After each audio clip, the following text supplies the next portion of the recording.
welcome to DCU Daily. Here we are, another day, another wonderful Thursday.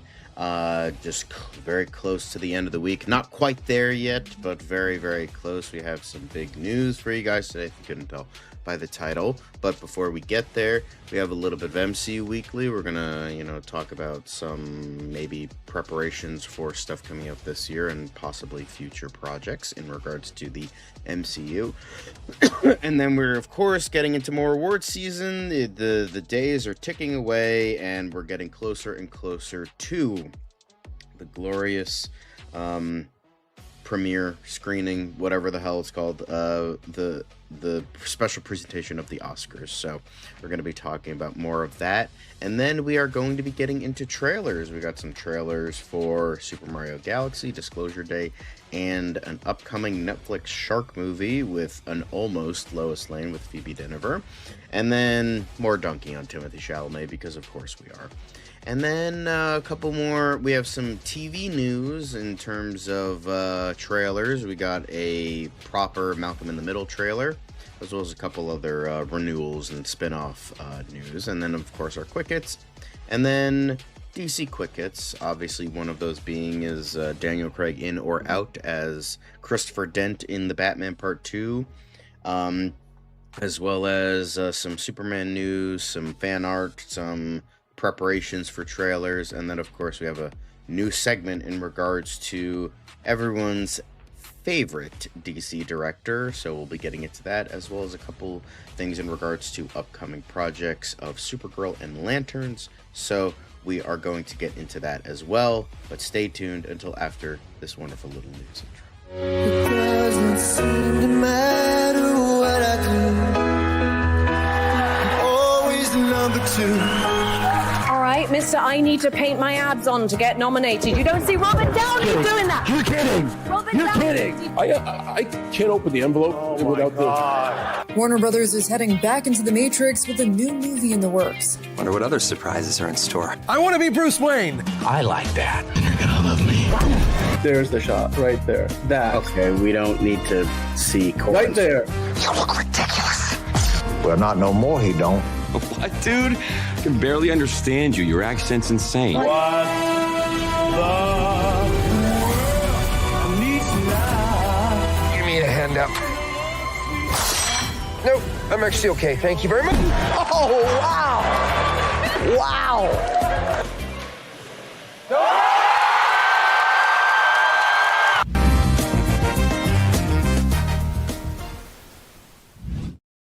Sorry for the long wait, but I am your host for today, John. Lovely to see you all. We are going to be getting into all sorts of fun stuff today.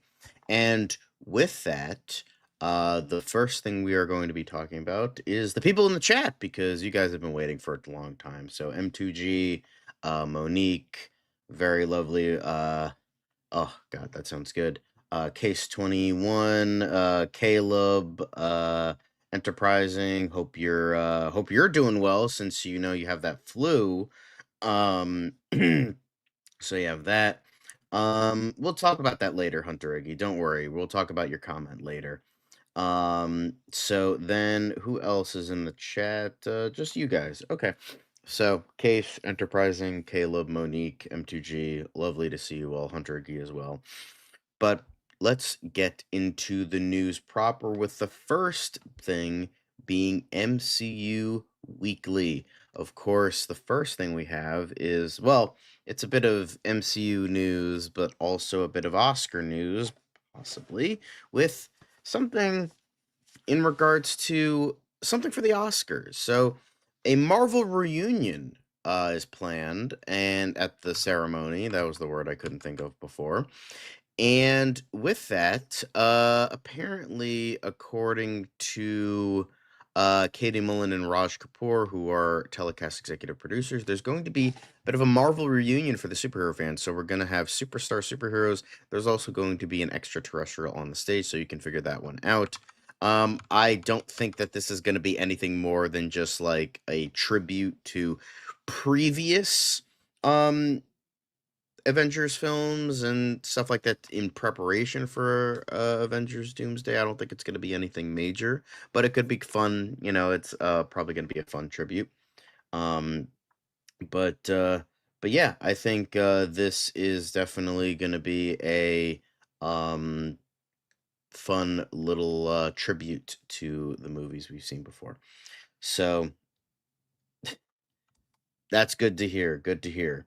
But yeah, so that's fun. But and then they also briefly talk about the in memoriam segment, but that's not what we're here to talk about. Not good. We want to talk about happy things, not the great people we've lost this past year. So yeah, so we might be seeing something new. If I were to guess on the extraterrestrial, it's probably like Thanos or an easier to make extraterrestrial, maybe like Star Lord or something. I don't know. Could be fun. Could be not. Could be bullshit. Could be crap. Who knows? We're gonna have to wait and see. But that's not the only bit of Marvel news we have. Apparently, Andor writer Bo Williman in talks with Marvel Studios for upcoming project. So this is a rumor coming from My Time to Shine. And they're usually hit and miss. But Bo Willimon had talks with Marvel Studios about writing a project for them. Whether this leads to anything remains to be seen. Willimon, who received acclaim for serving as House of Cards showrunner, is in high demand following the success of Andor. He's already written a Game of Thrones movie for Warner Brothers, which we have talked about in the past. So yeah, I think this could definitely be another good shot in the arm because many categorize Andor as one of the best things to come out of the Star Wars universe as of late, arguably the best to some people. And so with that, this could be like a Wonder Man thing where it's like, oh wow, this is different, this is unique, this is interesting. So with that, that could actually, mean something for the future, and that's always good to see.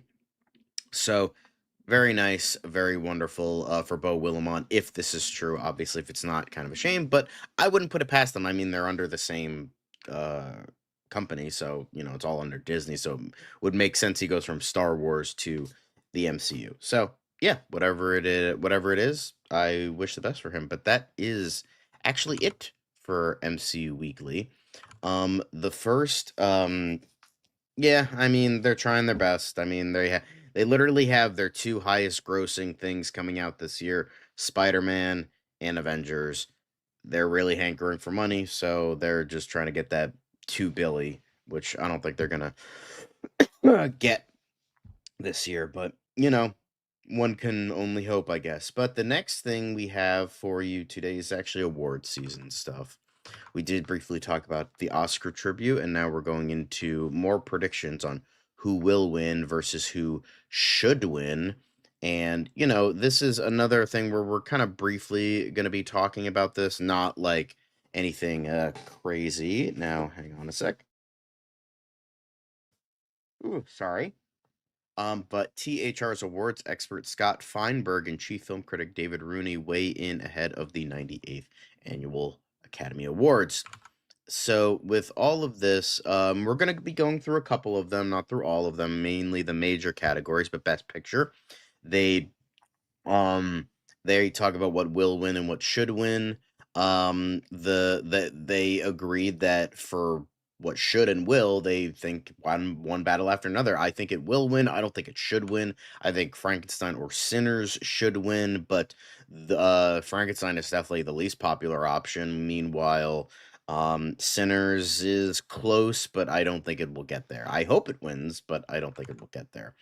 Then in terms of Best Director, Paul Thomas Anderson is probably if it's usually a hand-in-hand kind of thing where it's like, oh, if it's Best Picture, it's gonna, the thing that's also going to win is Best Director, because that's usually a hand-in-hand kind of thing. So the 5 that have been nominated are more likely than the 5 directors who have not been nominated, which adds to my Frankenstein despair. But should win, I agree, is Ryan Coogler. Whatever wins Best Picture, I think Ryan Coogler should win for Best Directing. Now, hello M2G, welcome back.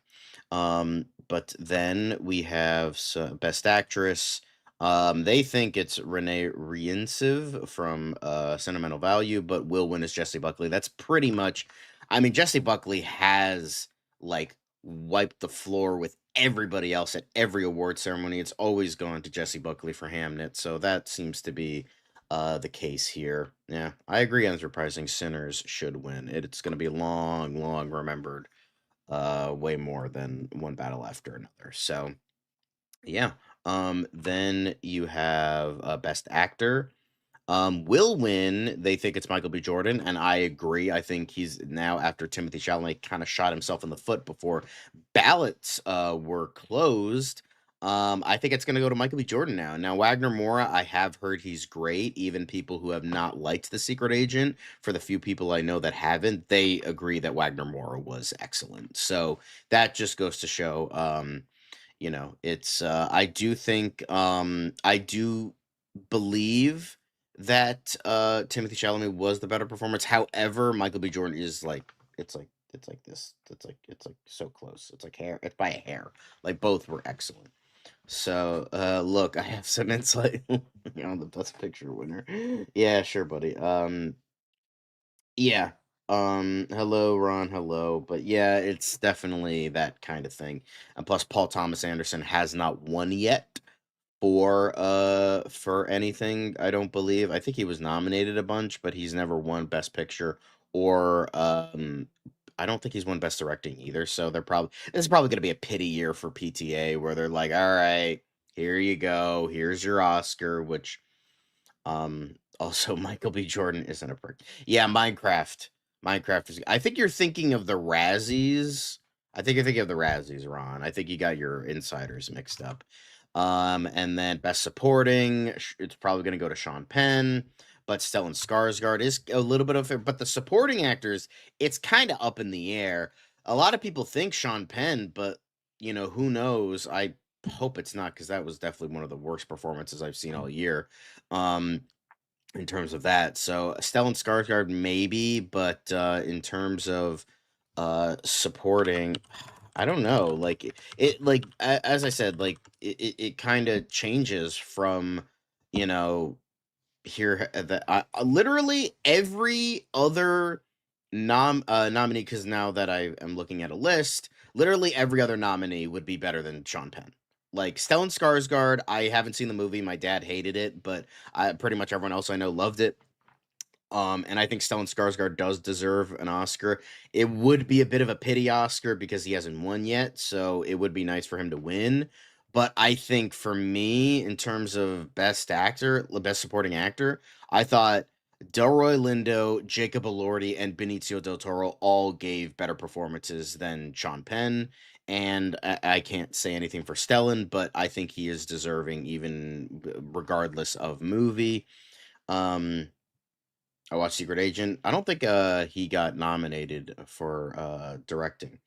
Yeah, like honestly, Delroy Lindo and Jacob Elordi. I wouldn't. Here's the thing: out of Benicio del Toro would be one of the few I didn't mind win Best Supporting, because I think he did give a very good like, I don't like that movie. I think Benicio del Toro gave a very good performance in that movie. It definitely leaps and bounds ahead of Sean Penn, easily. And the thing is, Sean Penn already has an Oscar, so that might mean something. Well, I don't think Benicio del Toro has an Oscar. I could look that up. Hang on, let me see real quick. But yeah, honestly, and unfortunately, I can't say anything for Stellan Skarsgård, unfortunately. So I'm looking up if Benicio. I don't think he has won an Oscar. Okay, no, he has. He has won an Oscar. What did he win for? He won for Traffic. Okay, so he has won, so that's good. But I forgot about that. I think everyone has forgotten about Traffic. Nobody really remembers that movie.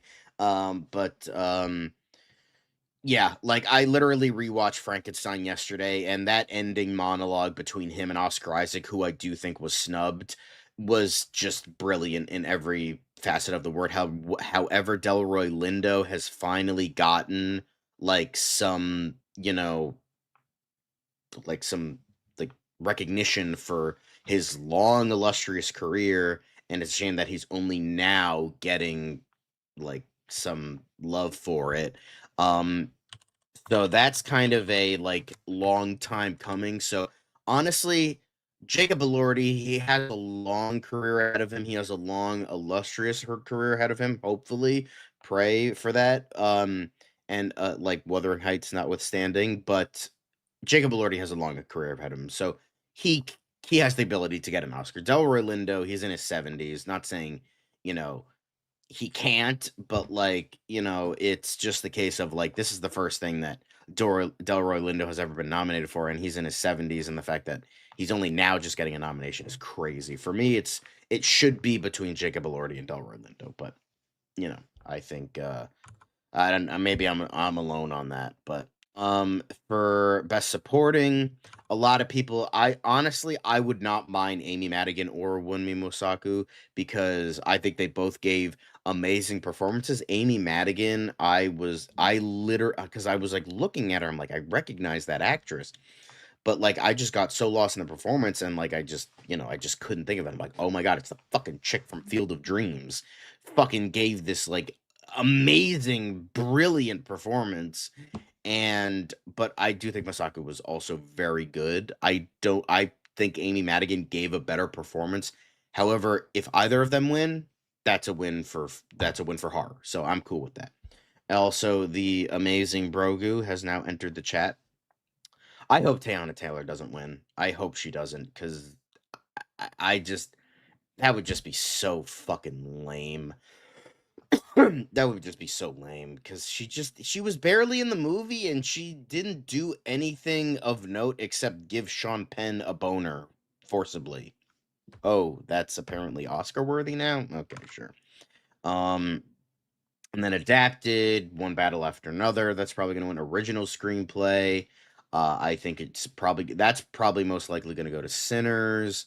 And then international feature. It's honestly, it's the annoying part. I will say, okay, this is a bit of a side rant, but for me, it's kind of it's annoying that it's like I understand you want to give some credit for international pictures in the best picture, and that's fine.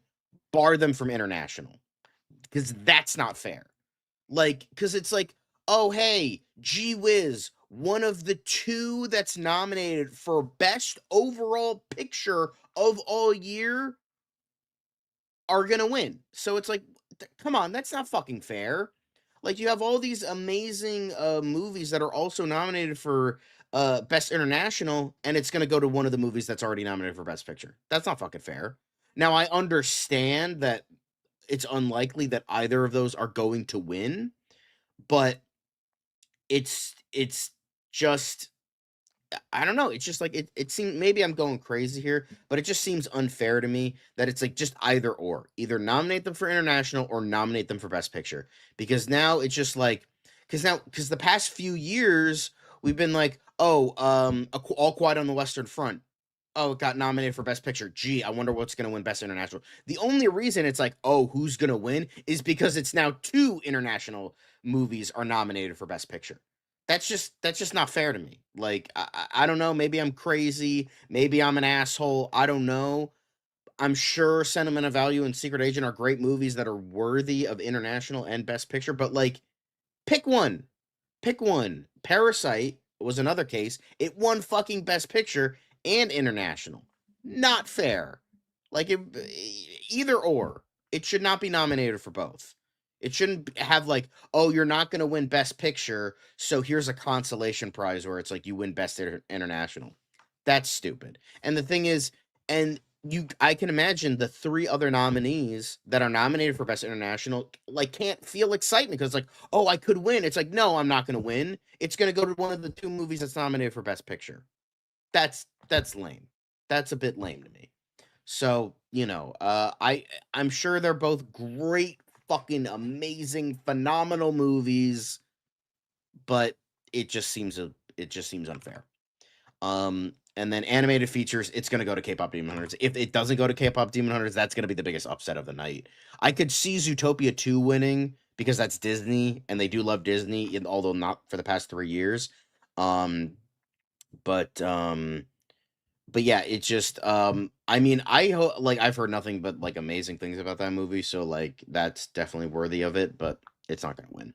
But K-pop Demon Hunters is 100% going to win. Like that's pretty much a for sure definite gonna win because, I hope it wins because I just fucking hate Disney that much, even though I refuse to watch K-pop Demon Hunters. It's just like my hatred of Disney outlasts my spite of not wanting to watch K-pop Demon Hunters. Um, I just think K-pop Demon Hunters, it's gonna win. It's gonna win. It's unlikely. It's because it's just like, well, the thing is, it's fucking again, it's similar to Jesse Buckley with Hamnet. It's like won every other fucking animated feature award, with the exception of the BAFTAs, because it wasn't eligible for nomination because it was a streaming movie. Because those pretentious fucks in England are like, oh, it's not a real movie if it's on streaming. Fuck you. I hope K-pop wins, and that's saying something as someone who refuses to see the movie, who refuses to like not even deal with it. Fuck that. Not interested. Don't care. Not seeing it out of spite. I still would prefer to see that because I hate Disney more. So even though I love Zootopia 2, and I did see it in a theater, and yes, I am a hypocrite, but I hate my hatred of Disney outlasts my spite of K-pop Demon. So then Feinberg Forecast the Rest, One Battle After Another, Frankenstein, One Battle After Another, Frankenstein, Sinners. Original song, I would love I Lied to You to win, but Golden is probably going to win, which is a bit of a shame. But sound, I fucking pray to God F1 the movie wins that, because the sound in that movie was amazing. Visual effects is definitely going to go to Avatar Fire and Ash. And then all of that. In terms of cast, was cast here? Hold on, casting. Oh, they didn't put casting down. That's going to go to Sinners. That's 100% going to go to Sinners. But that isn't the only thing in regards to award season. There's this thing that the Prestige Junkie picks. I don't know what this is, but I think this is like just from a downloadable article that Dan did. But I think this is just another my final another Oscar prediction list. So this is another person, you have Best Original Song gonna go to Golden. Then you have Best Original Score, that's probably gonna go to Sinners. But I don't even remember the score for One Battle After Another. Then for all of this, what is Best Film Editing, they have One Battle After Another, then Best International Feature. It's gonna go to either The Secret Agent or Sentimental Value. Best Adapted, it's probably going to go to One Battle, or not One Battle. That's not right. Or is it adapted? Oh, it is adapted. Okay, for some reason, I got confused there. My bad. But Best Original, that's 100% gonna go to Sinners. Then you have, Delroy Lindo. This is another person being like, Delroy Lindo should win for this. And honestly, I agree. I think I would love to see Delroy Lindo win. It's between Jacob Elordi and him for me. So yeah, it's just we have, you have Amy Madigan. Then you have, Timothy Chalamet or Michael B. Jordan. So yeah, just more stuff. Jesse Buckley is definitely gonna get it. Paul Thomas Anderson. One Battle After Another. So yeah, just another little bit of just predictions. So just One Battle was definitely not Johnny Greenwood.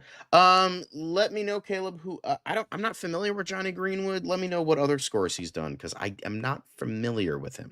But now we're gonna go on to the last bit of the awards. We kind of spent we'll we'll get to that soon, geeky guy. But the last bit is Oscar ad rates rise by double digits as inventory sells out on ABC and Hulu. So, the things get more expensive, and yeah, an average 30-second spot on the show is going for more than $2 million, which is about, I believe, around what the Super Bowl is, which is, I think that's like 2 to 4 million at this point. I forget what it was. But yeah, it's it's a no-brainer. It makes sense that, yeah, of course, fucking this shit's gonna get more expensive. So that's not a surprise. So yeah, interesting little tidbit in regards to this. I enjoy Oscar. Well, yeah, because we like movies. The Super Bowl ads try to be like over the top and creative, and a lot of them fall flat. However, I do believe that Oscar, because it's more movie related stuff. You get TV spots of like more footage of movies and stuff like that. Maybe and a lot of entertainment related stuff. So yeah, that makes sense. Um, they're usually yeah, Cars is always, that's gonna get it. But yeah, so that's it for the end of the awards season stuff. Now we're gonna go on to Movie Talk Madness. And with that, the first bit is something I am very excited about. Speaking of bright and colorful, we have the final trailer for the Super Mario Galaxy movie. This has me excited. I mean, I enjoyed the game from what little I played of it, but it was one of those things where I'm terrible at gaming, so I didn't play a lot of it because I got stuck and then I stopped playing it, and I rented it from the video store, so I couldn't finish it. But this, it's definitely exciting. We got a lot more stuff this time around, a little bit more insight into the plot, and we got a little bit more of Benny Safdie as Bowser Jr. We got a tiny bit of, again, Donald Glover as Yoshi is just fucking hilarious to me. But yeah, this is great. We got a little bit. They're definitely keeping Rosalina behind closed doors, because whether it's like people's weird hatred of Brie Larson, or they just want to keep it under wraps as much as possible, because that's a big part for Super Mario Galaxy. So yeah, I think this is definitely really awesome. Like, I would absolutely fucking see this, like, I'd see this on Thursday previews. It looks so much. I love the first movie. I think the first movie is probably Illumination's best movie. It's just one of the cases of like, the enemy of my enemy is my friend, because like I hate Nintendo on pretty much all accounts because of their shady business practices. But with that, they're definitely, and with the shady business practices, that brings in the idea of like, hey, they are going to clamp down on this and not have Illumination's other bullshit, like, Minions and crap like that. So that's definitely good. Um, Ignoring one of the, all right, Benny Safdie didn't do anything. He was the one that dropped Josh for being an asshole. This is the Mushroom Kingdom. Yeah, because all the other movies are Despicable Me, Minions, and what other movies has Illumination even done? It's just those two franchises. Well, technically it's, one franchise, but oh yeah, they have Sing, which isn't great. They have The Secret Life of Pets, which is like, the first one was like fine. Okay, so you have Despicable Me, which was, the first one was cute. Hop, I don't remember it. Lorax, garbage. Despicable Me 2, mediocre. Minions, I've heard is garbage. Secret Life of Pets is fun. Sing, I've heard it's fun. Never watched Despicable Me 3. I've heard The Grinch is terrible. Never watched Secret Life of Pets 2 or Sing 2 or Rise of Gru. Then you have the Super Mario Brothers movie, which is excellent. Migration, which nobody fucking remembers. And then Despicable Me 4, which nobody remembers. And then you have Minions and Monsters in addition to Super Mario. So yeah, it's literally just, Illumination is just one of the worst animation companies, because literally all the best movies are the Mario movies, and then you have like every other movie is like, maybe it's fine. Like Despicable Me and Secret Life, but it's fine. The rest was but yeah, this is exciting. Love to see it. Very colorful. Lot of fun. The jokes were cute. Honestly, Benny sounds really good as Bowser Jr. Damn, that sounds awesome. Fuck them for that. Okay. But that's not the only trailer that we got. Speaking of stuff I'm really excited for is Disclosure Day. We got more insight. Again, more insight to the plot on this one. I won't totally spoil it. If you want to go see the trailer, you can, or if you don't want to know anything, then I won't spoil it here. But it's definitely a case of like, hey Steven, what are you trying to say about the state of America right now in terms of releasing files that will upend the established order of things? Steven, what are you trying to say, buddy? What are you trying to say with that one? But even then, it looks great. We got a little bit, it's kind of is confirming my suspicions on what my theories are for this movie. So it seems like it's going in that direction, but we still don't know everything about it. I'm still excited for it. It still doesn't tell you a ton about like the overall plot, just a little bit more insight into the premise. So yeah, it just, I mean, it's Steven Spielberg, it's David Koepp. Both of them do amazing work. And with that, I think this will definitely be, you know, um a very, very good film in regards to the sci-fi movies of Steven Spielberg. That in regards to aliens. Because you have E.T., you have not Minority, sorry, not Minority Report, War of the Worlds, and then this, and then I think one more. Didn't he do one more alien movie? Um, but yeah, E.T., War of the Worlds, and this. Definitely a good trilogy of things. I don't think maybe he's done one more alien movie. But yeah, can't wait for Disclosure Day. The trailer looks amazing. I would say go watch it. It's definitely, it doesn't like ruin the movie for you. It's not like one of those trailers. I don't think it does. But it just shows a little bit of insight in regards to what to be prepared for. But yeah, super excited. Then you have one final trailer, typical Netflix fare, where it's just like shark movie. Cool. Um, it's Adam McKay produces Tommy Wakorla's thriller feature that also features Whitney Peak and Jimon Honsu. Tommy Wakorla, he's done stuff like Violent Night and that that's pretty much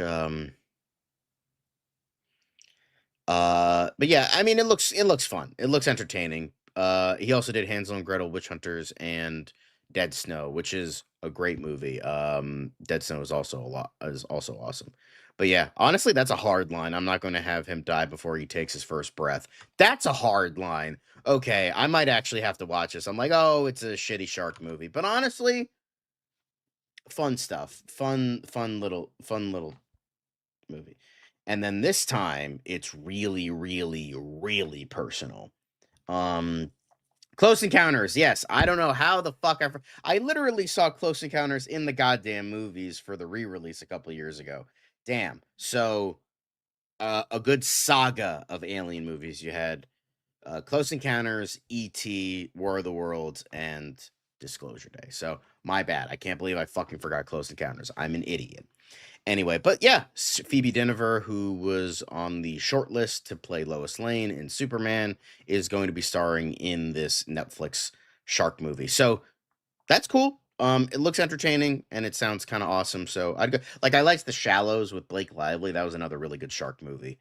Well, Ridley Scott. So no, I know what you mean. I know what you mean. But yeah, this looks fun. Then finally, we have another bit of Nathan Lane dunking on Timothy Chalamet. Nathan Lane has harsh words for schmuck Timothy Chalamet, tells The View no one cares about ping pong. Yeah, that's kind of the whole point of the movie, is that nobody cares about ping pong. That's like literally like the whole theme, is that nobody cares about this as much as Marty does. Like that's kind of the basis of the movie, but obviously that would require actually seeing it. I understand he has every right to dunk on him. Nathan Lane is base. We love Nathan Lane in this house. He has every right to say this. I agree with him. However, the whole point of Marty Supreme is that nobody gives a flying fuck about ping pong as much as like that's the whole joke of the movie, is that it's ping pong. It's like it's this thing that nobody really takes seriously except Marty and a couple other people. So, yeah.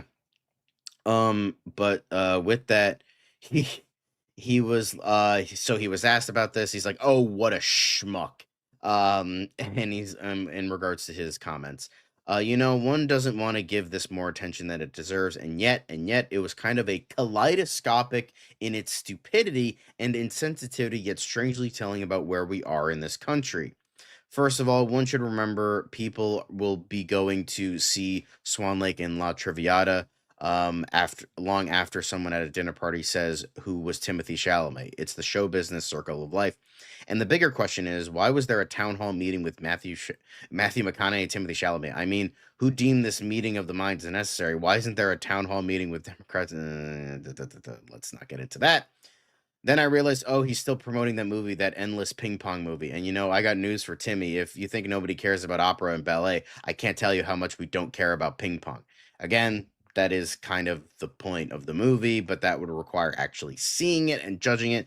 It's just like I get like you want to throw shade at him because he was acting like a dumbass, but it's like you can't really say a lot. It's like it's literally nominated for Best Picture. It's literally nominated for multiple awards, and it's the highest grossing A24 movie of all time at over $100 million. To say no one cares about the movie is just very, very stupid in my eyes. Um, so yeah. Um, indeed, this is your brain on Kardashian, but it's just, you know, um, it's just like that's the thing that annoys me. It's like, oh, Marty Supreme is this shitty movie that no one cares about. It's just like that's literally not true. So that's kind of the case in regards to that. So, sorry if you hear people in the background. People just randomly yell in my house for no reason because, you know, people suck. But anyway, but yeah, Nathan Lane did have this to say. I agree with him for the most part. Timothy Chalamet is a schmuck. He's an idiot, blah blah blah. I get that, but like don't dunk on Marty Supreme. Marty Supreme's a great movie. Um yeah, another point is that the character is a narcissistic prick. Yes, thank you, M2G. Um, yeah, but again, that's the whole point of the movie is that no one cares about it. That's the point. No one cares about ping pong except this one egotistical prick. Like that's the case for it all. So, you know, um, I just, he deserves it, but like don't drag Marty Supreme because like literally it broke records and is nominated for multiple awards. Um, so, funny to me. But now we move on to the from the silver screen to the small screen. We have a bit of TV Talk Terror for you today, and the first thing we have is, in fact, Malcolm in the Middle. It got a bit of a teaser a couple weeks back, but now it's coming back full force, and it is indeed all about Malcolm. It's definitely, it's he's back 20 years later. He has a wife and kid.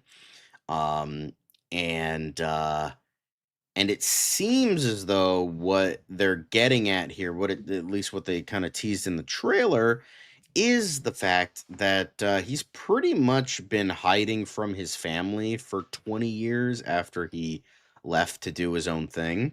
So that's definitely, yeah, that makes sense. So it's just like the whole basis of this mini series is the fact that he has cut off relations from his family only for them to come back into his life and hijinks ensue. That's essentially what it is. That seems very Malcolm in the Middle.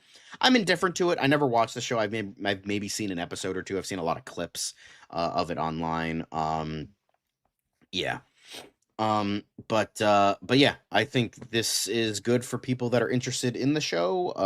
I think fans are gonna love this. It definitely, in terms of the pantheon of revivals that have been coming out, Scrubs seems to be very on point. In terms of its first few episodes that a lot of people enjoyed. Um, but yes, another pointless legacy continuation. But yeah, I mean, I don't have like I have a frame of reference from like clips I've seen in some episodes, but yeah, I think this is definitely this seems like a fun miniseries. Yeah, not much to say about it. I don't know if anybody else really cares about this, but yeah, Malcolm in the Middle. It is coming to Hulu on April 10th, so in less than a month. we are going to get Malcolm in the Middle, Life's Still Unfair, which is a 4-episode limited series, and you have everybody coming back. Although they don't, the weird thing is, like, they don't have Jamie in here, which is the 5th kid that came in much later into the series.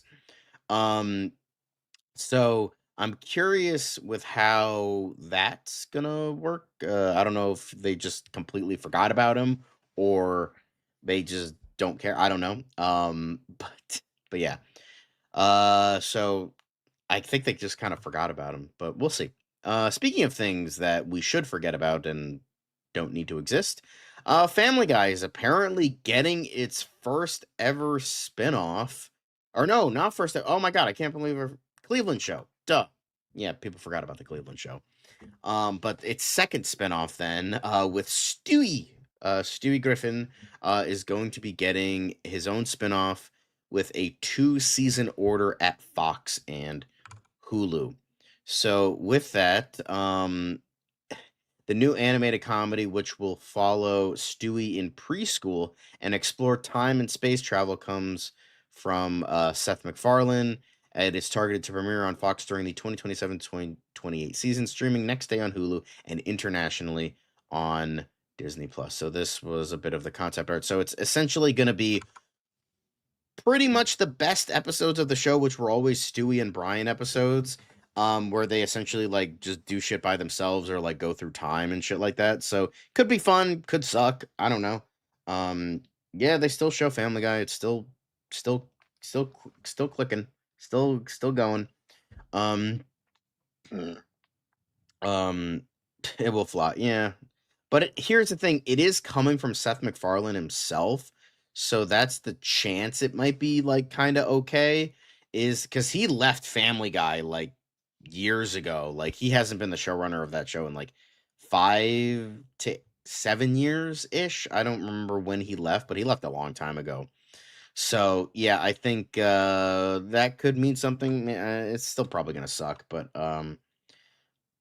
yeah, this should have happened in the 2000s. Yeah, late 2000s, early 2010s. That's when I stopped watching. Was like, because I watched it because my friends watched it, and then I think I gave up at around like season 10 or something because I'm like, they don't watch it anymore, so why should I watch it?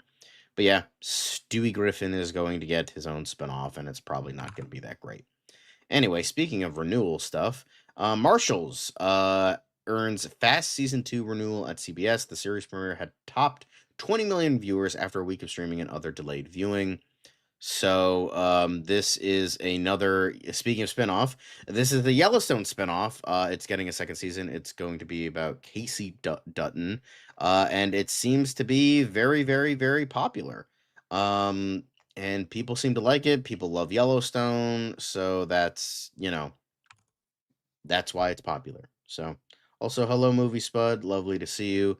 But that's it for TVTalk Terror. I don't really give a fuck about Marshall. So, now we move on to something that is a little bit quicker, and that is indeed the quick hits. So, let's get that Bossa Nova elevator music up in here.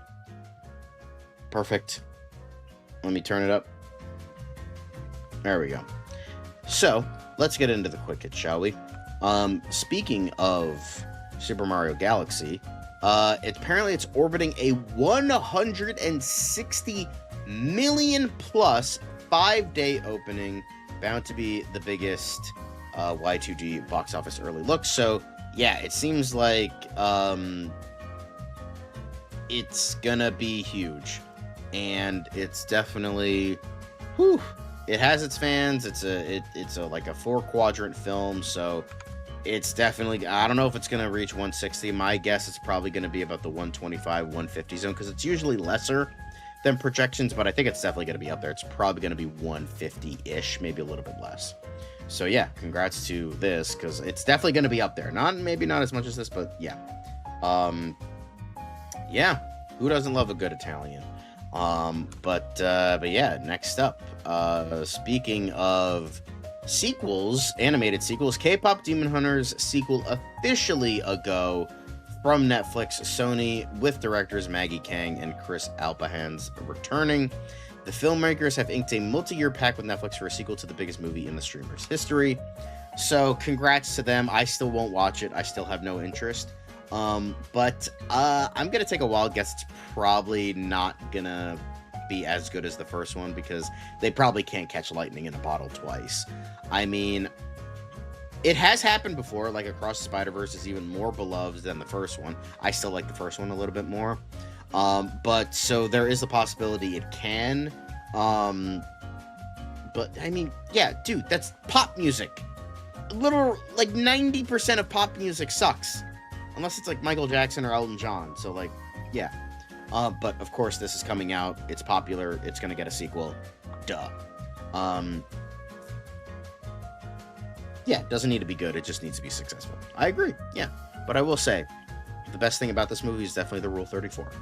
Anyway, speaking of stuff I actually care about, Project Hail Mary is currently Ryan Gosling's highest rated film on Rotten Tomatoes, which that's saying something considering how many great movies that this dude has been a part of. It debuted at 95, then it went up to 96, now it's back down to 95 again, so fuck that guy.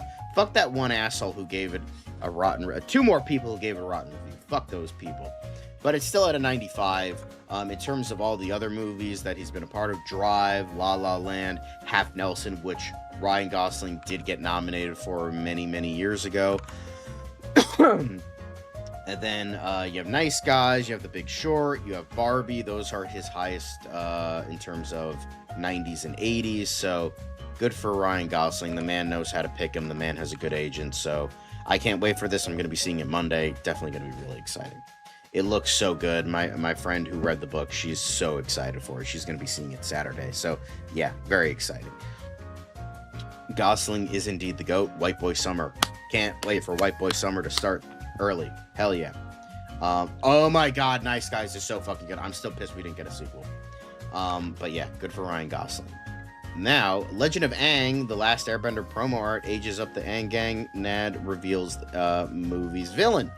So, unfortunately, since, Paramount are assholes and we couldn't get this in theaters, it's now just going to Paramount Plus, because fuck you.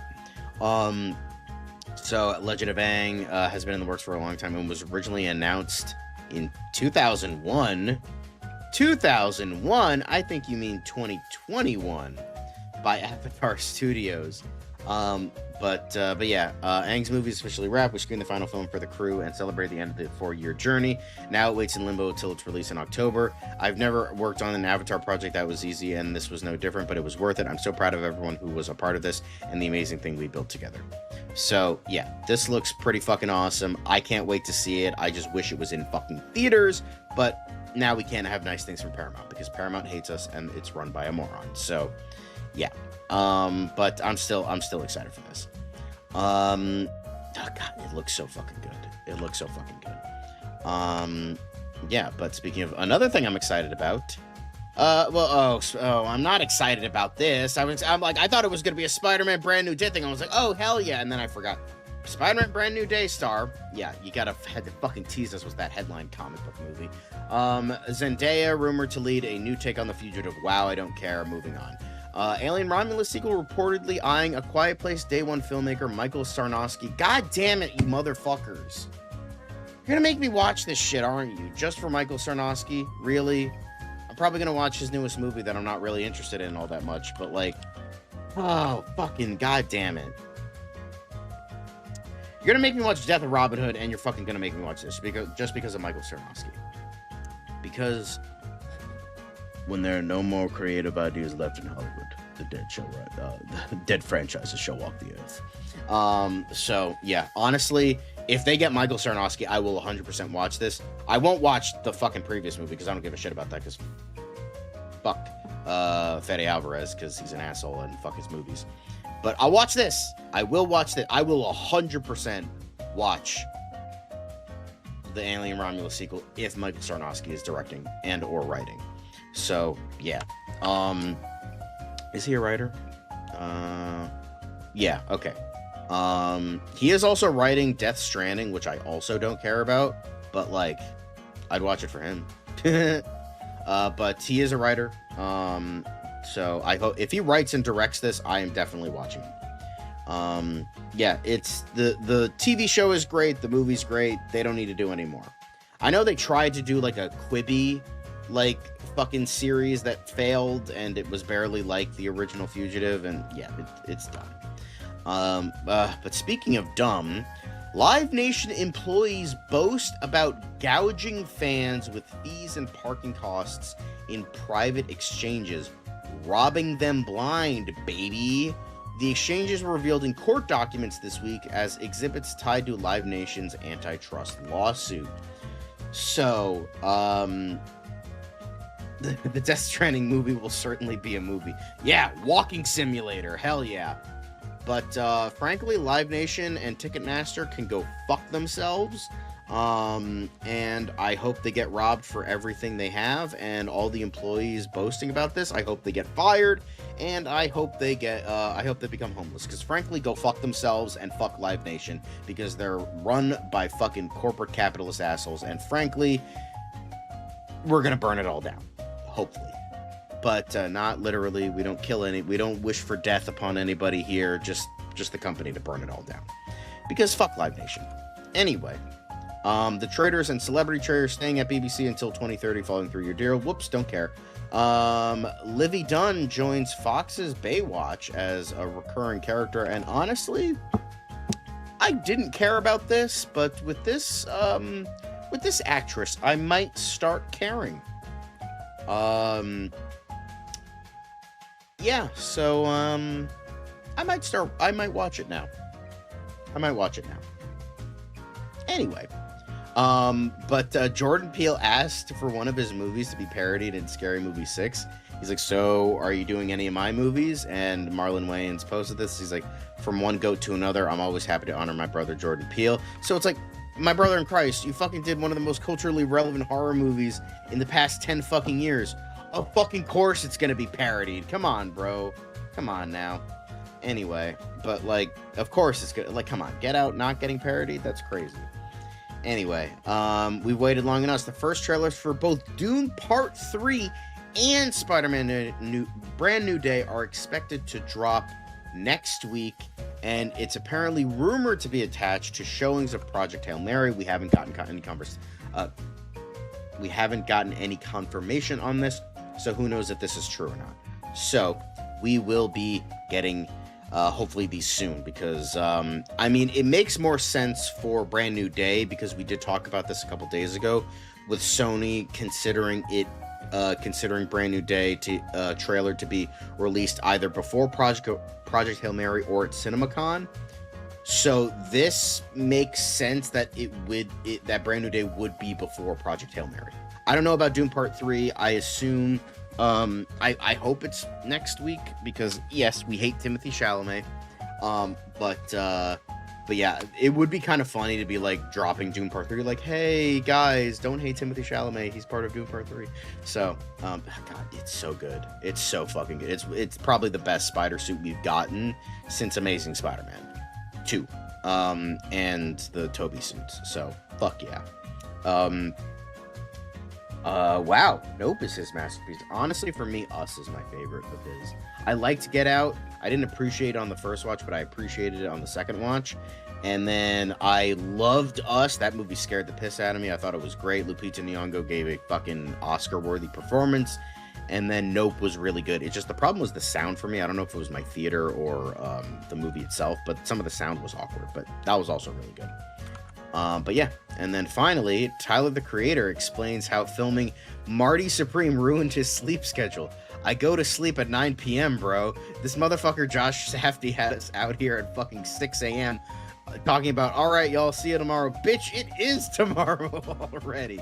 So there you go, Caleb. More hatred against Josh Safdie for being an abusive asshole. So, I don't know, man. I don't know. Amazing Spider-Man 2, that's pretty goated. The Spider-Man 1 and 2 and 3 suits are also goated, so. But yeah, Josh Safdie, well, I don't know if that's abusive, because it's like, movie shoots tend to go long. So, yeah, I don't blame him. As someone who also has a terrible sleep schedule that doesn't go to sleep until tomorrow, I'm with you on that, Tyler. I apologize for that because I'm there with you. But I'm not a working actor. I'm a guy who just sucks at sleeping. Anyway, but that is it for the quick hits. We're all done. We're all done with quick hits. Thanks for watching this news part of the show. Now we're going to get into DCU Daily, and we are going to be #blessed. So let's get #blessed and start DCU Daily. It's another project that's been blessed from the beginning. There's the shot right there. That. Okay, we don't need to see right there. Hey, buddy. Eyes up here. Now you want to get nuts? Let's get nuts. Here we go. Victory mine. Ask me how am I doing? I'm telling you, really, I'm doing sublime. I never wait in the stewardess line. I just go do it. I'm moving my time. Really had nothing to do with it. How am I moving? I'm moving like you want to shine. Follow my lead. Don't listen to lies. I had to put me all on the line. That's why I know that victory's mine. I prefer Jared Leto. Hunka hunka!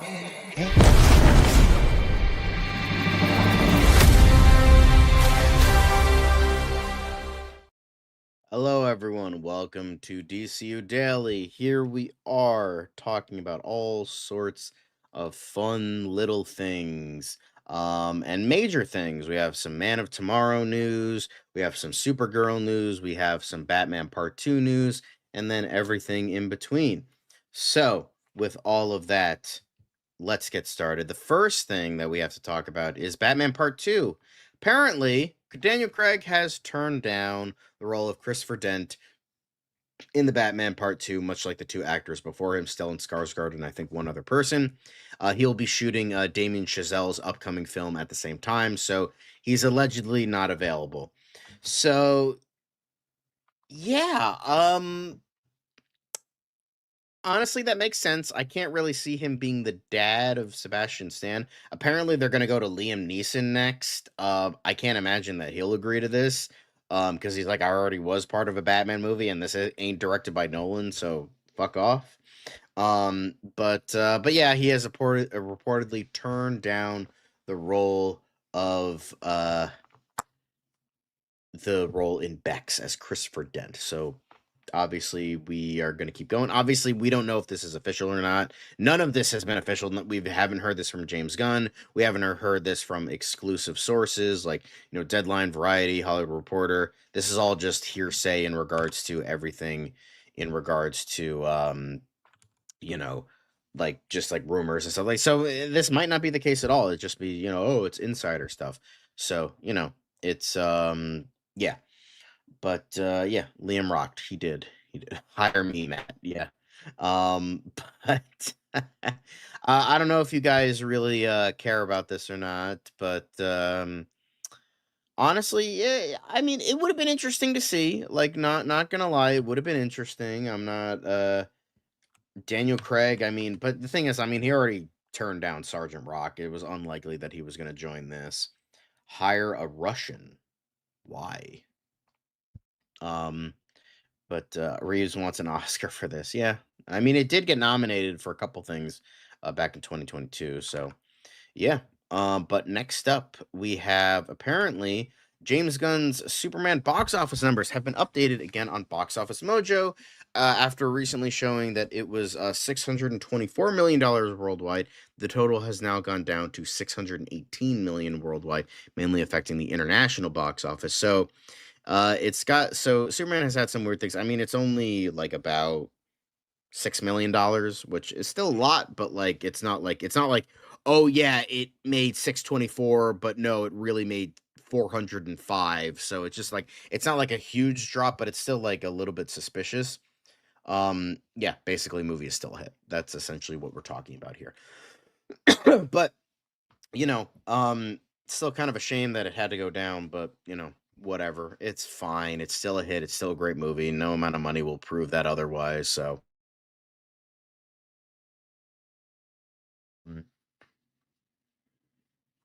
yeah. So, nice. With all of this, lovely to see Superman still being a hit despite, slightly going down a little bit. But that's not the only thing we have. We have a little bit of Brandon Sklenar fan art but we have all this here.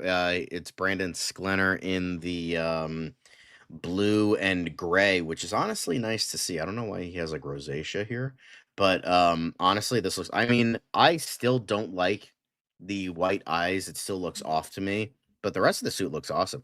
Like we have like kind of like a blue, uh, kind of Michael Keaton's Batmobile vibe kind of here. Um, but then here he is, the famous image of him there. Then you got like kind of a Ben Affleck kind of image. Then you gotta have like a Robert Pattinson kind of image. Another Ben Affleck, Robert Pattinson kind of image. This one, very Ben Affleck. And then we have this one. Honestly, that looks badass even with the white eyes. Not gonna lie, that looks pretty badass. Then you have him in Hush. That's kind of cool. Then him in the rain. Awesome, awesome to see. But this is by Esh Effects, so this is pretty cool. Very. I really hope this isn't AI. And then here we have him and Dylan O'Brien. This was the first image we saw.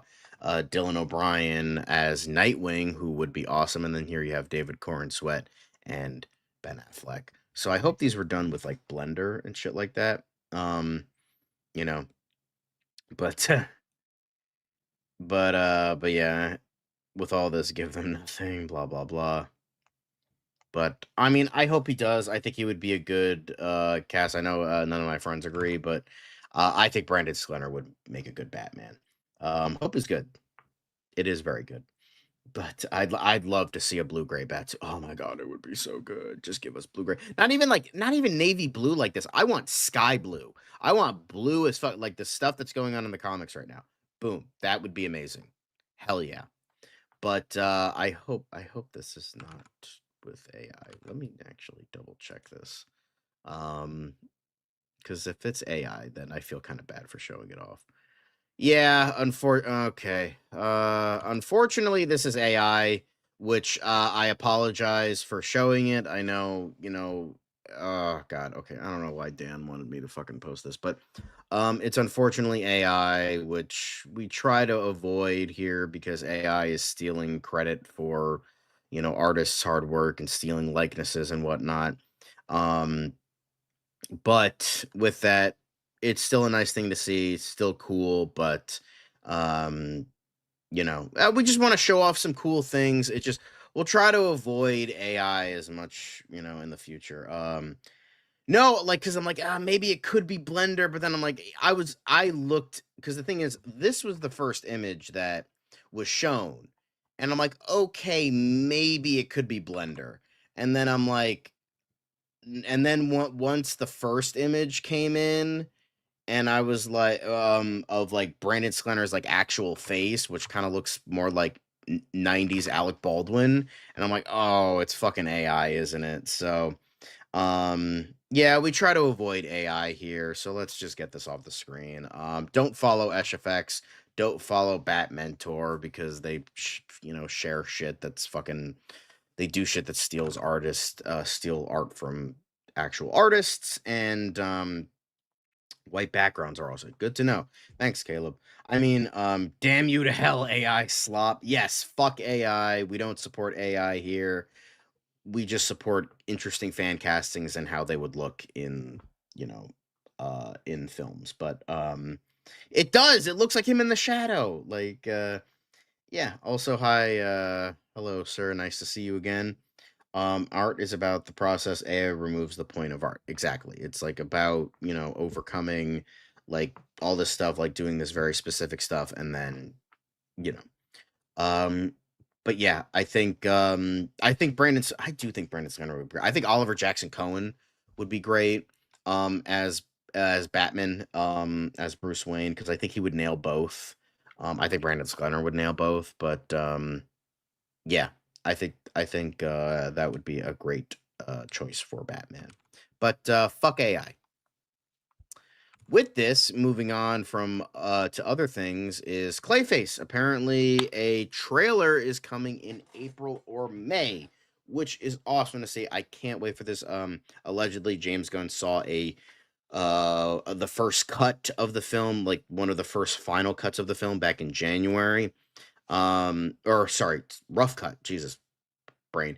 So he allegedly saw a rough cut back in January for the new year. Honestly, Jake Gyllenhaal would be a great Batman. Not gonna lie, he would be a great Batman. But I can't wait for Clayface. It's one of my most anticipated of the year, and I would love to see a trailer for this. It probably won't show a lot of special effects because, it would still be, like 3-4 months out. So yeah, it's or 6 months out. Jeez, I can't do math properly, guys. But like it would still be about 6 months out from when it comes out. So it's probably not going to show a lot of special effects shots, but it would be awesome. Well, yes, we have done many fan castings for Batman. Can't wait for I agree. Mr. Jesus's goat. Clayface is definitely I can't wait for it. Very exciting indeed. And then the last quick hit we have is James Gunn reveals the return of the Daily Planet in Man of Tomorrow. Of course, back home at the Daily Planet for a tech scout. It will look like itself soon enough. So yeah, it definitely looks like Grand Central a little bit here. But yeah, so it shows that we're getting ready, scouting locations, getting ready for filming, all that stuff. So anything Flanagan does, I'll watch. Yeah, that's why it's awesome. That I could see that, like here's the thing though, he did become a chameleon for Nightcrawler. So I think like there could be the idea of like, oh, he could be a bit of a chameleon there. But I can also see like, oh, that's just Jake Gyllenhaal. I can see that as well. You would want like not a lesser, but like a not as famous actor, so like they can bleed into the character of Batman a little bit more. Yeah, and I think that would make sense that like, oh, they're getting ready for Man of Tomorrow, but at the same time, the Jimmy Olsen show, whatever that's going to be called. I was still so fucking pissed that Jake Gyllenhaal did not get nominated for Nightcrawler. I'm fucking pissed about that. That was such a great movie. That was his best performance. Didn't get fucking nominated. Fuck off at that. Nightcrawler and Enemy are I don't know about Nightcrawler. He's basically the villain there, but like, I tried to watch Enemy. I couldn't finish it. Like, I didn't like it very much. Honestly, Enemy is more how he'd be perfect for Spider-Man. If you've seen it, you know what I'm talking about. Anyway, but that's it for quick hits. And now we're going to be getting into a little bit of a new segment. Obviously, we have What Did Gunn Say? But what about the yin, and what about the yang to James Gunn's yin? And we have a little bit of a new installment of the show. We talk about him from time to time. A lot of stuff he posts on Instagram. So what did Snyder say? The latest update from the Lord and Savior of the DCEU, Zack Snyder himself. But the thing is, Dan isn't here, so we are going to go through this quick as possible. So let's get to it. But we're going to be getting into that, geeky guy. We're going to be getting into that when we get into that story.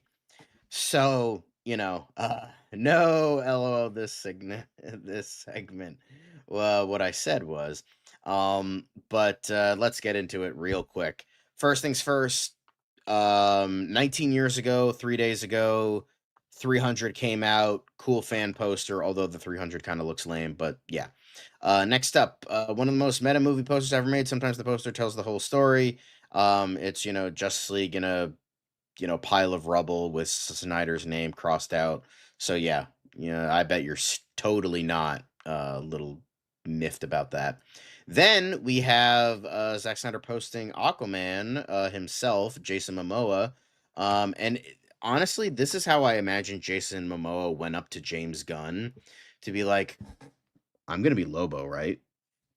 I could just imagine this is the face he made when he walked into James Gunn's office. Like, I'm going to be Lobo, right? So, yeah. But yeah, so cool picture though.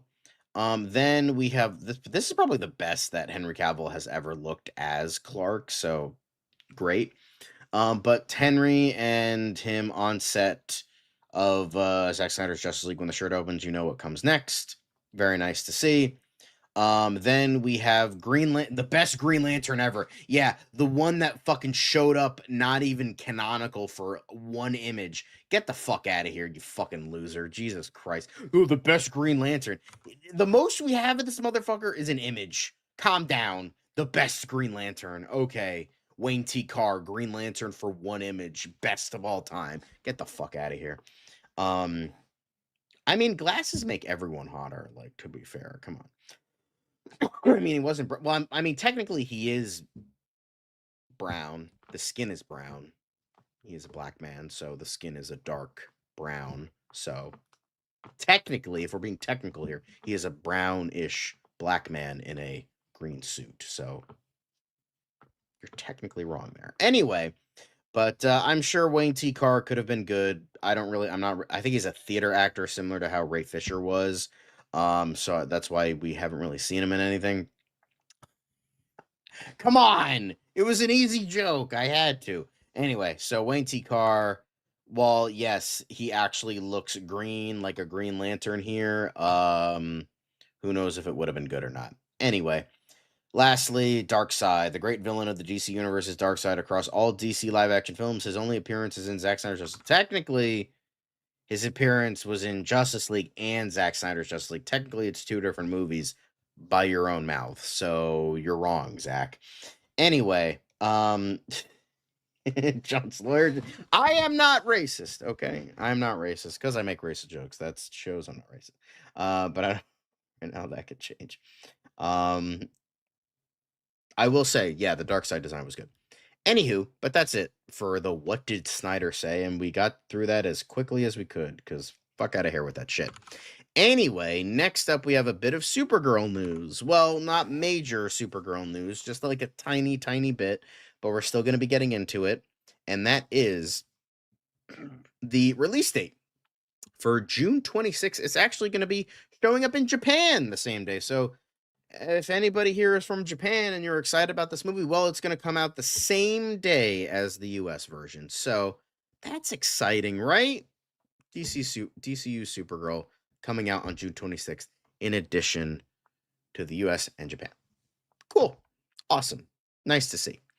But not the only thing that we'll be talking about, and that is a new look at the uniform costume that she wears in the film. I'm still iffy on it. I love the bright colors. I like the red, the gold, the yellow, the blue. I love the bright colors. However, the problem I have is I'm not a huge fan of the lines and I don't like the collar. I will say the cape looks better here than on David Corenswet's suit, which is like weird. Here it's like it looks a little bit more tucked into the collar, which I like more. But yeah, this is a good HD look about her. So I love the belt. I like the big belt, which is reminiscent of the comic book, but it's not too big. But it looks good. I do like this. I do like this costume. I do like this for Supergirl. It's just I hate the lines. I hate the lines and I hate the collar. Third composer's the charm. Yeah. Yeah. Finally for Japan, as in Japan movie release much later. Very cool. I love it. Absolutely love the Supergirl suit. Me too. I do love. Yeah, for me, like I would say the Superman suit is probably like a 7 out of 10. I would say this is like an 8 out of 10. I think because the cape doesn't look as awkward, it's a little bit better for me, but I still don't like the lines and I still don't like the collar. So yeah, that's pretty much it for Supergirl. See, I told you it'd be quick. But then the next thing we have, the biggest news that we have that's in the title, so you know it's coming, and that's lanterns. Not green lanterns, but brown lanterns.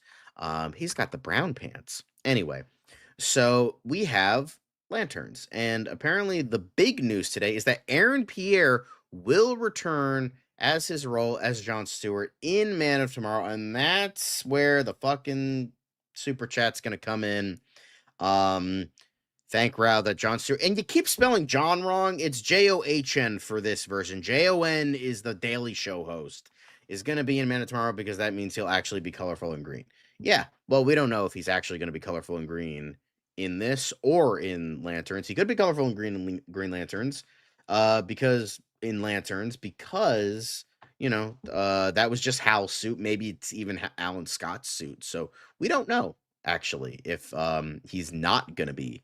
We haven't seen him in Green Lantern outfit yet. So is anyone surprised by this? Yay, go John. I just knew there would be a scroll reference. What? I totally agree. It's better than Soups. A squirrel. Oh no, that James Gunn confirmed that that's not Chip. I grew up with John. He is my Green Lantern. Glad he is the main Green Lantern of the DCU. Yeah, he might be good in Man of Tomorrow. He probably will wear his full Green Lantern suit. And it'll actually be a real Green Lantern suit, unlike the Guy Gardner suit, which is Maxwell Lord's Green Lantern suit. So, apparently this is coming from the Hollywood Reporter and Deadline.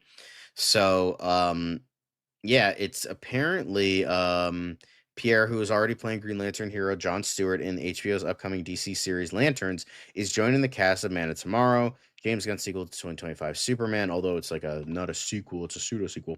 Gunn wrote the script and is directing Man of Tomorrow, which is due to begin production this summer in Atlanta. David Cornsweet is back as Superman. Nicholas Hoult returns as Lex Luthor. In a story that sees the two of them fight the technological alien threat known as Brainiac, German actor Lars Eidinger is playing the latter, one of Superman's classic villains. So, yeah, Pierre Stewart is part of Gunn's vision of having the DC screen universe. Both the DC movies with the DC television shows integrate seamlessly as one story universe. Stewart is a Green Lantern, one of the space cops patrolling Earth in its sector, part of the Green Lantern Corps, and so we will see how that's doing. He was also, in Rebel Ridge. He was in The Morning Show, and he was also in Mufasa: The Lion King. So he has a bright career ahead of him, and I do hope that he is done justice in Lanterns and then eventually Man of Tomorrow. Hopefully he actually feels like the character in Man of Tomorrow. You know, good job. Yeah, I guess Jeff Snyder is he gets one. He gets one. Still, fuck Jeff Snyder, but he gets one. But or Hal Jordan's Brown. I mean, I gotta say, with all of this just fucking proves that Hal Jordan's gonna fucking die in the show. If like Aaron Pierre is showing up in here and probably Nathan Fillion as Guy Gardner, Hal Jordan's dead. Or Parallax. But most likely dead. Because it's like, it's interesting how they confirm Aaron Pierre already. He's gonna show up in future movies. That is true. Twice a day, because it's 1 o'clock. Anyway. But yeah, we know Hal Jordan's gonna fucking die at this point. I mean, don't get me wrong, Jon Stewart's great, but it sucks how like we're finally introduced to another live action Hal Jordan, and it's not confirmed, but most likely we're gonna get 1 season of him, and then he's probably gonna die, or even fucking just retire, and then he's probably gonna come out of retirement, help with something, and then he's gonna make a heroic sacrifice. So, it's probably gonna die in a fucking stupid way, like he's just gonna get like shot or something. You know what? Considering it's Tom King, you know what's probably gonna happen? Hal Jordan's like gonna get shot halfway through the season, like a cottonmouth kind of thing, and then we're just gonna follow Jon Stewart. So that's my guess. Because that's the most bullshittery way you could do things, and it just sucks because it's like, because the thing is, I want to like. Whether you prefer Jon Stewart or not, it's just like it's a shame that we won't see Hal very much. Whether he does die or not. It's just so lame. Because I sent this to a friend of mine. He's like, well, I prefer Jon Stewart anyway. It's like, that's not the fucking point. The point is we're getting Hal Jordan for maybe a season, and then he's either gonna retire or die or not show up, and then that's it. It's like, okay, well, that fucking blows. Like, we've spent 15 years since the last live-action iteration of Hal Jordan, and this is all we get, is like a season of a show, 8 hours. Great. Because he's too fucking old. I don't know. Guys, it's fucking Tom King. We're not gonna get anything good with this show. He's gonna make dumbass decisions. So, I want to see... But the only thing I could hope for is that maybe what they'll do is, like, here's the thing. if this was written by a good writer, this is what I think they would do to make it work, is Hal dies.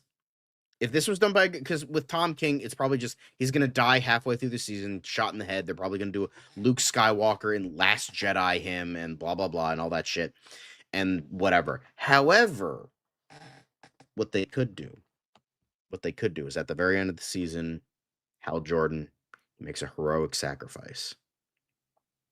All that shit, okay? Makes a heroic sacrifice, saves John. He's like, I think you'll do well. Like, he's like a literal passing of the torch, all that shit. So, and then he dies. And then Jon Stewart, he goes off. He's either saves the day further or the day is already saved. You know, he and all that shit. So we get that.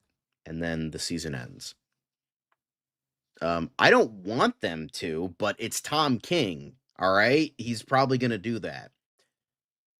This is my hope. I'm being hopeful, enterprising. Don't. This is my hope. Okay, this is the hope I have to make a Hal death work. Okay, so makes a heroic sacrifice. He dies at the end of the season.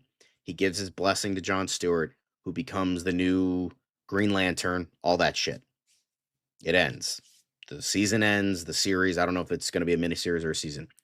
Then there's a post-credit scene, and it's like a black void or something, and he's like, Hal Jordan, you have been chosen to be the avatar of the Spectre. And then it cuts. Hal Jordan becomes the Spectre of the DC universe. And that's what happens, because that's what happens in the comics, is that Hal Jordan died, then he became the Spectre. So I was like, okay, we can make that work. Like, it's still not great, but we still get Hal Jordan. It's just he's not going to be Green Lantern. He's just going to be the Spectre. See? That would be cool, because I sent this to a friend of mine, and I'm like, oh, Hal's probably going to die. And then he sent a picture of Hal Jordan as the Spectre. I'm like, they could do that. Tom King won't do that because he's an asshole and he's a terrible writer. However, him as the Spectre they could make the death work. Like that, I know, like, James Gunn said, like, oh, I'm not bringing anybody back, but like maybe he didn't fully die or something like that. And, all that shit. Here's the thing. I don't think he should die. I hope he doesn't die.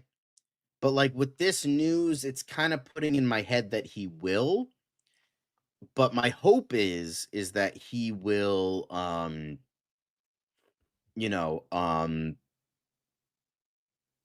so there's that. He's, you have been, he's the spirit of vengeance. You, like Hal Jordan, you have been chosen to be the spirit of vengeance. And boom, that's it. That's how the season ends. It's like, okay, that'll save it. But like, I don't see Tom King doing that. I don't see Damon Lindelof doing that. And Chris Mundy doesn't fucking know a thing about comics. So, he won't do it. He won't do it because it's actually a good idea. But I hope he doesn't die. I hope it's just like maybe he retires or whatever. Because that's like the premise. Because if you look up on Wikipedia, that's the premise. Like, oh, Hal Jordan is retiring and he wants Jon Stewart to replace him. So, however, if he does die, I hope he becomes the Spectre. But I don't trust Tom King. So most likely, with Tom King being Tom King, it's halfway through the season, he's probably going to get shot and killed. That's the Tom King way. The maybe other way is that he dies at the end of the season in a heroic sacrifice. Okay, I don't love it, but like at least that's a little bit better. That's maybe like the James Gunn way. My way is that he dies, becomes Spectre. I agree. So, I just think that obviously, this doesn't prove anything. It's just Aaron Pierre is going to be in the movie. Cool, great, awesome. We might actually get a colorful Green Lantern suit, and we might actually get a Green Lantern that actually feels like the fucking character, because God knows Tom King can't write for shit. So, but I have I have very little hope in Lanterns, because I mean, most people hate Tom King. I hate Tom King, and literally everything he does turns to shit. So I don't trust him. Damon Lindelof is a little bit of a better writer, but that Green Lanterns comment fucking pissed me off and turned me off against him. Chris Mundy is, from what I've heard, a good writer and showrunner. However, he hasn't expressed any love for comic books or Green Lantern specifically. But my thing is, it's most likely that Hal Jordan is gonna die. I hope he doesn't, but it's just like this. I don't know why. It's just like, this is the first thing I thought of. It's like, oh, Aaron Pierre is gonna be mentor. Awesome. And then the second thought is, oh, Hal Jordan's probably gonna die, isn't he? I don't know why. It's just like, that's what I automatically go to, because it's like, oh, Aaron Pierre is confirmed to show up in a later thing. Hal Jordan isn't. He's played by a 60-year-old, and he's got gray hair, and he's like 2 days left until retirement. Interesting. That thoughts on Tom King. So I have not read it yet. I started reading it, but then I got busy with other stuff. So yeah, I think I don't know. I just don't trust this at all. I'm glad Aaron Pierre is going to be Amanda tomorrow. I'm excited for that. He's going to be in a movie. That's great. That's awesome. Jon Stewart, woohoo, love to see it. It's just the Hal Jordan thing. That's the thing in the back of my mind. That's the thing, because they're already fucking killing off Alan Scott, most likely, as the murder mystery that starts everything. So I don't know. I'm just kind of iffy on it a little bit. So, yeah, but still exciting. I can't wait to see this movie. I can't wait to see Aaron Pierre in this movie. It's gonna be a big cast, so hopefully they can make it work just like they did with Superman. So yeah, awesome to see. Very excited for Man of Tomorrow. Very excited for Green Lantern in Man of Tomorrow. Another Green Lantern in another Superman movie. Tom King is shit or miss. He has visions, and Mr. Miracle wasn't terrible, so I'll give him that. But that is it for today's show, guys. Remember, so thanks for watching. Make sure to like, comment, subscribe, and click the notification bell so you know when we go live. Now, remember, we do have Fancast Friday tomorrow, so make sure you vote in the poll. I'm gonna bring that up. Gonna see what it is. It's most likely gonna be Tim Drake, because we love Tim Drake in this household. But yeah. So here it is, by the way. Boop, boop, boop, boop, boop. An overwhelming majority with Tim Drake. So if you really don't want to see Tim Drake, then by all means vote against him. But it looks like we are going to be doing Tim Drake tomorrow for Fancast Friday. But still, go vote in the poll if you haven't already. It's pretty low, because usually we have like 40 to 50 votes. So go vote for Fancast Friday for tomorrow. Get some last minute votes in there. But that's it. Thanks for watching. Hopefully Dan is probably going to show up tomorrow. He just wasn't feeling well, so he didn't show up today. But thank you all for watching. And remember, fight for justice and tip your waitress. It's another project that's been blessed from the beginning. There's the shot right there. That. Okay, we don't need to see chorus. Right there. Hey, buddy. Eyes up here. Now you want to get nuts? Let's get nuts. Here we go. Victory mine. Ask me how am I doing? I'm telling you, really, I'm doing sublime. I never wait in the stewardess line. I just go do it. I'm moving my time. Really had nothing to do with it. How am I moving? I'm moving like you want to shine. Follow my lead. Don't listen to lies. I had to put me all on the line. That's why I know that victory's mine.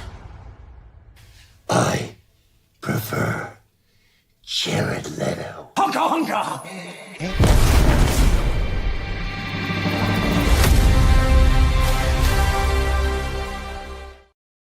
And with that, fuck Tom King, fuck David Ellison, and fuck Jeff Snyder.